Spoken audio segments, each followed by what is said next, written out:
Sometimes amazing things happen here at National Guitar Repair, and I wanted to share this one with you because it's kind of special, and it's a good history lesson. I got two lovely, gorgeous Triolians in from different parts of the country this week, and the neat thing is that these two guitars haven't been together for about 80 years, almost to the day. It's February 2012, and these were built in February 1932. And it's really neat to have the two girls back together.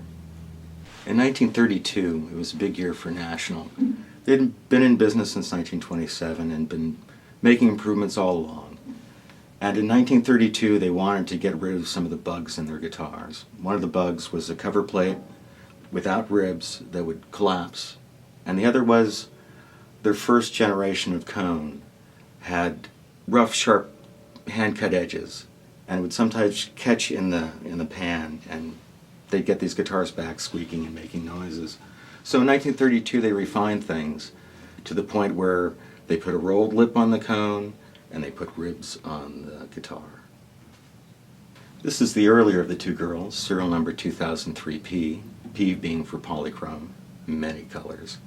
And it's got the earlier generation hand-cut cone.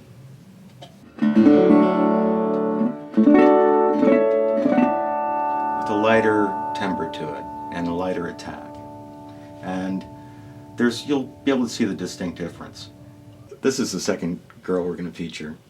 Serial number 2182.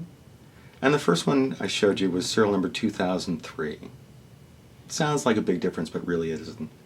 At the time they were producing hundreds of guitars, and the number difference really only represents a couple of days of production. And this one had the cool rolled edge cone, which solved a lot of problems.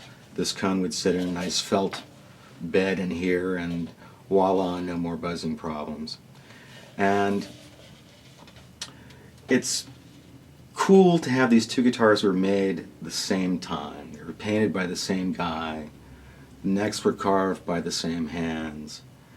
And the only difference is the heart of the instrument, the cones. This one has a slightly different timbre to it. More punch. More zazz.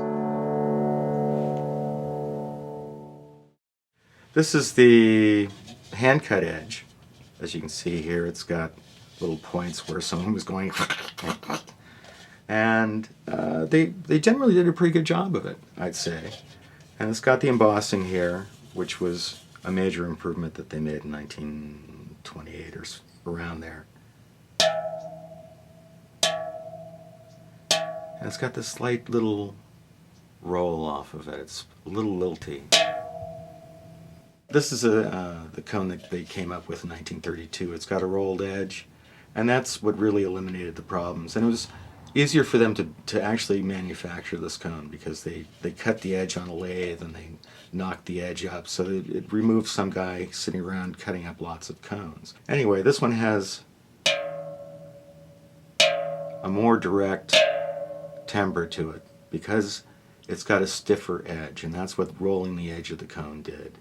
And it created a stiffer platform for the rest of the cone to work off of.